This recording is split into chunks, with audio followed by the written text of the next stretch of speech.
Yo, still Mills, what's the deal, man? Nigga back, you dig? It's hump day, it's Wednesday, man. Y'all know how the story go, man. I'm fresh off the clockage. I'm heading to the cribbage right now. With peep game, man, I want to get into this shit, man. And that's man, I'm hearing a lot of slanderous claims about Malik Scott. You dig? Malik Scott ruined Deontay Wilder. Malik Scott ain't this. Malik Scott ain't that. And you know, it's just Malik Scott honestly added dimensions to Deontay Wilder's game, man. If we being drag out real about it, I seen Deontay Wilder do shit in the ring that I'm just not accustomed to seeing him do. He didn't do it with Mark Breland. It wasn't none of that, man. I seen him attack the body more, even though it wasn't a sustained attack, and it wasn't hooks and uppercuts to the body. It was more long arm punches. Nonetheless, he tapped the body. You know what I'm saying? I seen him do that more under the tutelage of a Malik Scott than a Mark Breland. You dig? And I also want to take I think nobody is taking this into consideration when it comes to Malik Scott and Mark Breland. When he was with Mark Breland, he didn't really clearly step up in competition until he fought Tyson Fury.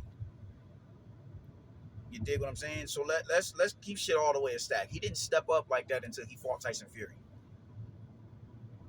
He fought Tyson Fury twice, and even with that Tyson Fury fight, the first one, a lot of people feel that it was a cherry pick gone wrong, which it makes sense.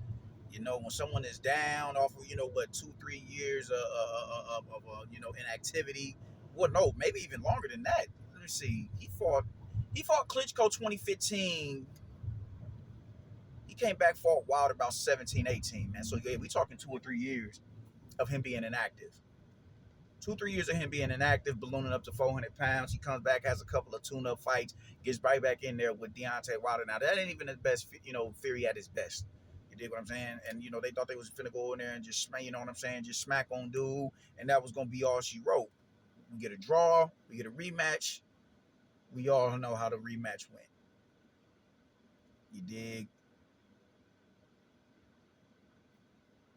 We get the third, we get the trilogy. It was the same result, but the difference is in this fight, Fury touched Earth twice in that fight. And he did the same thing in the first fight with, when Mark Breland was with him. But the thing, the difference, he was tapping the body a little bit more. You know what I'm saying? Jabbing to the body, straight to the body, jab to the body, straight to the body. All right, cool. It looked pretty, it looked pretty smooth or whatever the case may be, whatever. But the result was we all know what the results was. My point is this. My thing is this. When he was under the tutelage of not Mark Breland, but Malik Scott, he fought adequate opposition. He fought quality, top tier, top shelf opposition. You dig what I'm saying? And I think people are really losing perspective of that, man. When he fought, or when he, when Breland was training him, let's look at who he fought. He fought Fury for the third time. Fought Robert Helenius. Fought Joseph Parker, and then he fought Zile Zhang. Those last four fights completely make up the best the best competition that he's faced in his entire career. We're talking 40 plus fights. You dig what I'm saying? So now you have a dude who has let me see. The trilogy was in 2021? I want to say 2021. Was it trilogy in 2021? Wasn't last year, like maybe 21, 22. I can't remember which year it was. But we have, about 2 to 3 to 4 years, about 2 to 3 years to completely morph a dude with horrible habits, zero to no technique. We have to find a way to formulate, you know what I'm saying, form you into a halfway decent boxer for you to expand, continue to expand your career, because you're not going to get and this just so happened to be at the time where the PBC is just, they're up shit's creek without a paddle. So now you're not in a position where you can continuously get soft matchmaking because you don't have, the company that you've been loyal to, since, for the past decade, not decade, but as long as you've been, that company is going under. They don't have the money and the finances to put on shows and pay you the way you want to be compensated and get you an opponent that that they can just feed to the wolves and just throw you in there with. Now we have to actually go out and fight somebody of note for you to get this bag that you want. And when he does that, this is the results. You know what I'm saying? Now you in the crock pool now, my dude. You in the crock pool now. You gonna be King Croc, or you gonna be you gonna be the Guppy. You know what I'm saying? And that's how that went, man. So Malik Scott had a bigger, he had a bigger mountain to climb as it pertains to as it pertains to coaching and being a cornerman. I think Malik Scott is a good trainer, man. I've seen him. I've seen the expertise and advice he instilled to a younger fighter that he was working with on the mix. I can't remember exactly what he said. I can't remember the game that he kicked immediately, but it was really, thought provoking. He was articulate in his, in what he was saying, and it was digestible for the, fighter that he was working with. He was able to understand it, comprehend it, and do and apply the information that he was being, taught. I think Breland's a good trainer. I honestly do. I honestly do. I think Breland's a good trainer, and I said that in my last video. I think Breland's a good trainer. I don't like this notion that he ruined Deontay Wilder, though. A lot of people, man, you trying to turn him into a boxer. You trying to make him do this. You trying to make him do that. Man, listen, bro. That shit that nigga was doing early on in his career was not going to work once he stepped up in competition. You're no longer fighting Eric Molina and Arthur Spilka and Bermain Stavern off of a fucking, 2 or 3 year layoff, and goddamn, who else? Luis Ortiz and Duhapis, and you're not fighting these dudes no more, bro. You in there with live killers.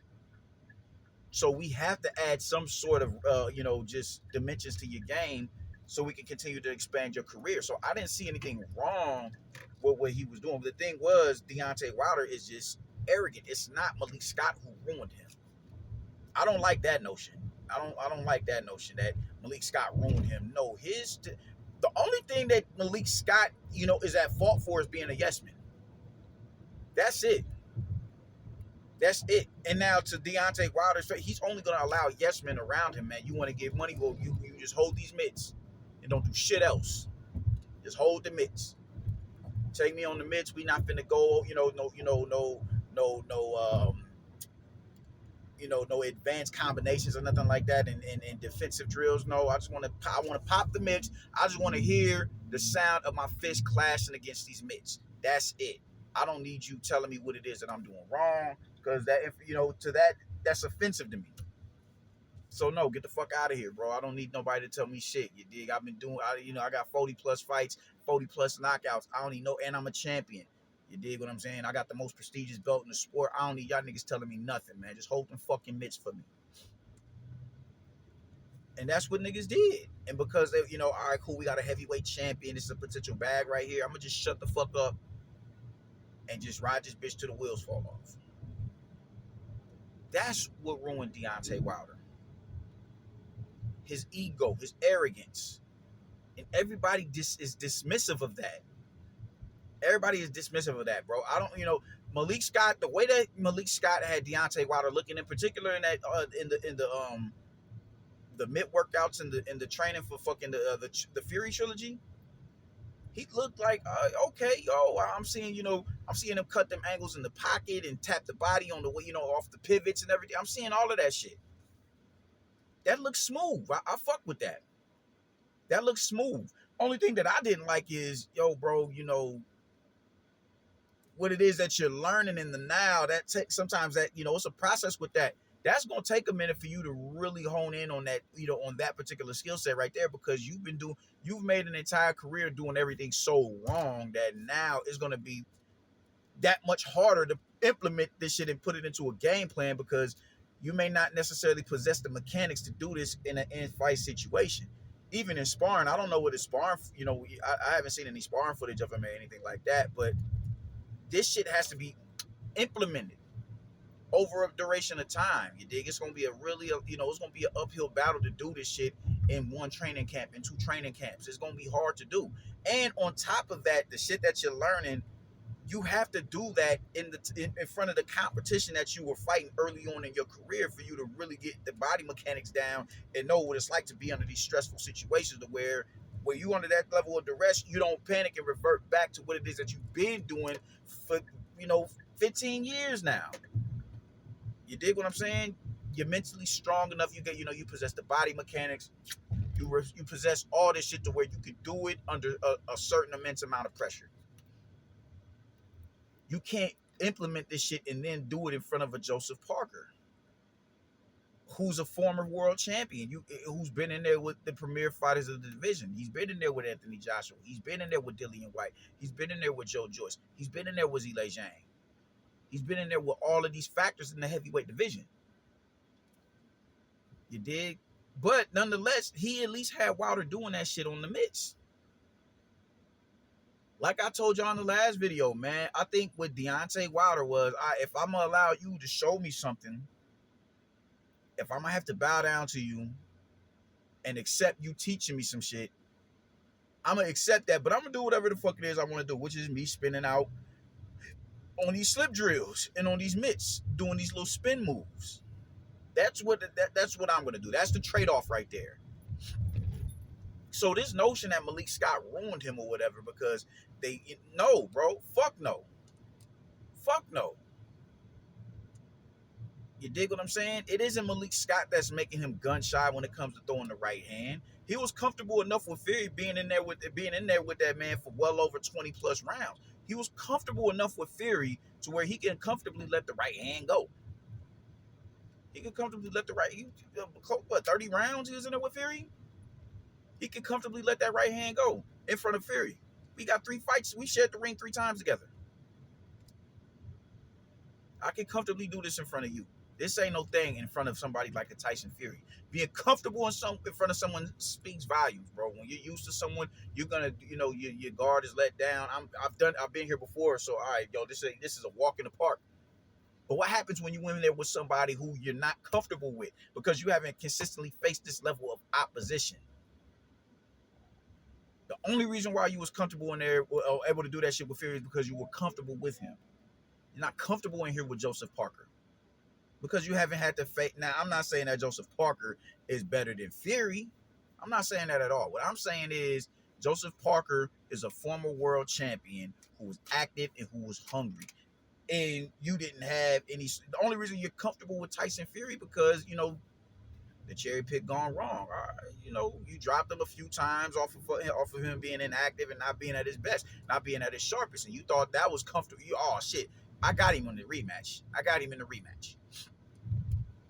And then we saw what happened in the rematch, and then we saw what happened in the trilogy. And even in the trilogy, he wasn't at his best. You didn't get that treatment with Joseph Parker because Joseph Parker, it was his 4th fight that year. He fought 4 times that year. He was the 4th last year. This is after a knockout loss to Joe Joyce. You can't do what it is you did to Chang because Chang is a more difficult puzzle to solve.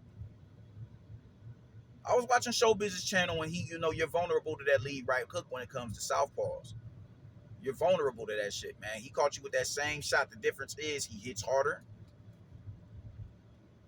He's a grade above Luis Ortiz. So when he clipped you good and it spun you around on some temptation shit. On some I know you want to leave me, but I refuse to let you go shit. You know what I'm saying? It's a different ball game, man. So what I need niggas to realize is it's not Malik Scott who ruined him. It's Deontay Wilder's arrogance that ruined him. It's his arrogance that ruined him, bro. That's just the long and short of it. His arrogance was his downfall. And once again, it's him being able to escape accountability for his shortcomings, man. Every time this nigga has lost, the first loss or the draw, Fury got a long count. The second loss, Mark Breland, spiked his water. He was in cahoots with Team Fury to spike his water. The referee was a crab in the bucket, elbowing him or whatever. Despite the fact that Tyson Fury got docked the point because he was, wrestling him or whatever the case may be. Your suit was heavy. Tyson Fury came in with fucking boulders and anvil in his gloves. It was every excuse available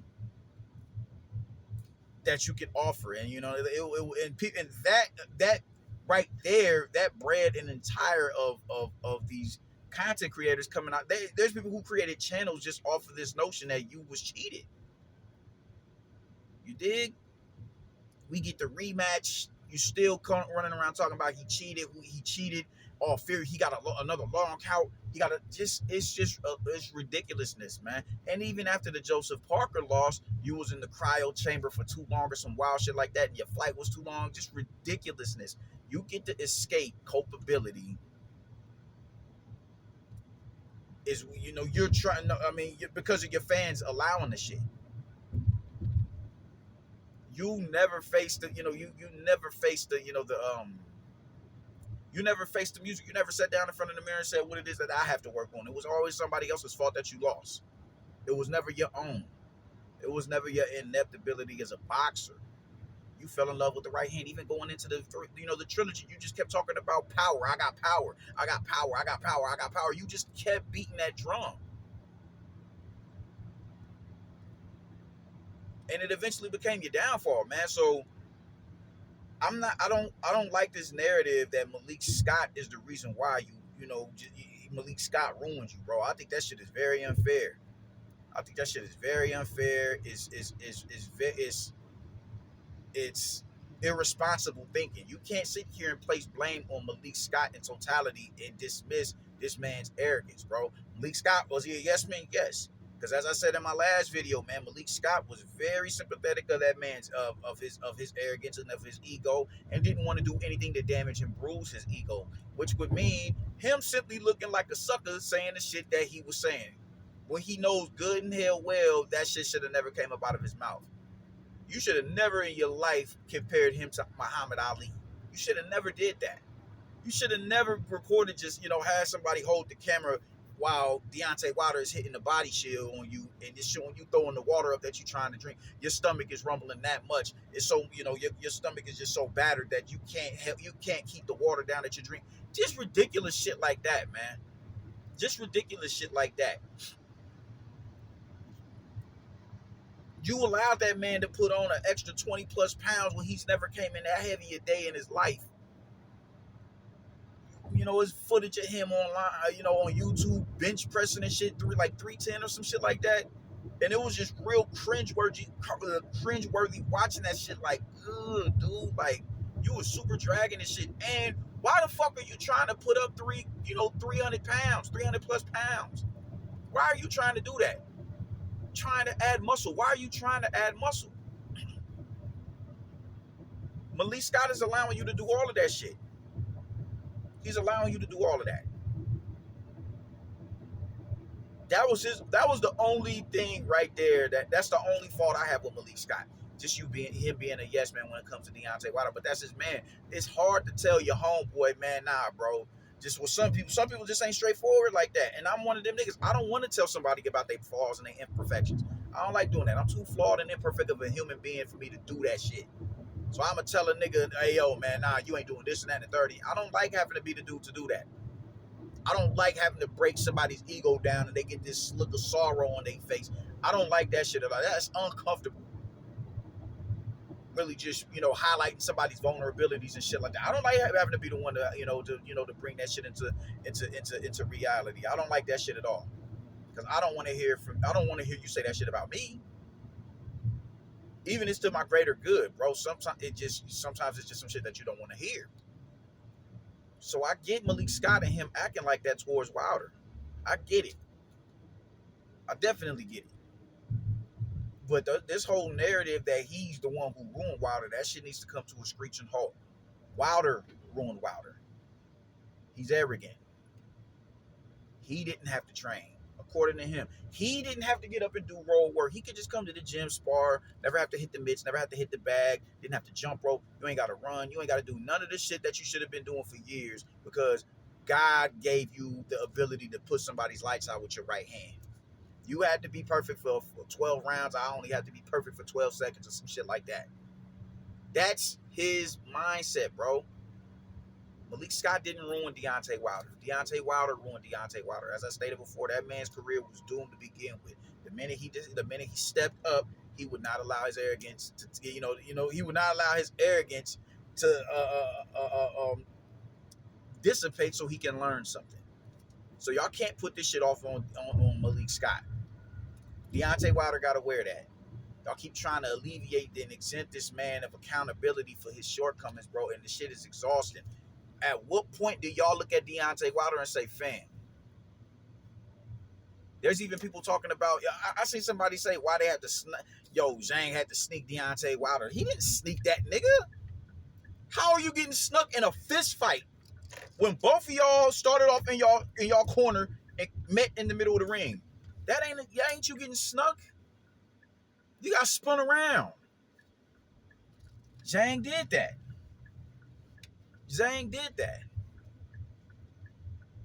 You dig what I'm saying? You're arrogant enough to let go of a Mark Breland because he stopped the fight. And look at what that fight did to you. That one fight that brutal beating that you took against Tyson Fury in the first fight or the second fight. That has had everlasting effects on you, bro. Because there's no way a man's hand grazes the bridge of your nose and you get spun around like that without being somewhat punch drunk. Malik Scott did not ruin Deontay Wilder. Deontay Wilder ruined Deontay Wilder. What people are failing to realize is the minute that he stepped up, that's exactly when he realized, we not in Kansas no more. He got complacent fighting the level of opposition that he was fighting. To where even with me, when it came to Joseph Parker, because he was detonating everybody that he was detonating, Joseph Parker's gonna win. He's gonna be winning the fight until he gets caught. And what happens, bro? Flawless victory. Deontay Wilder did not win one round. He won not 1 second of that fight. Not 1 second of that fight.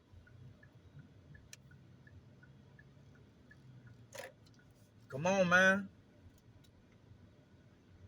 Stop trying to make his shortcomings about don't lie his shortcomings at the feet of everybody else.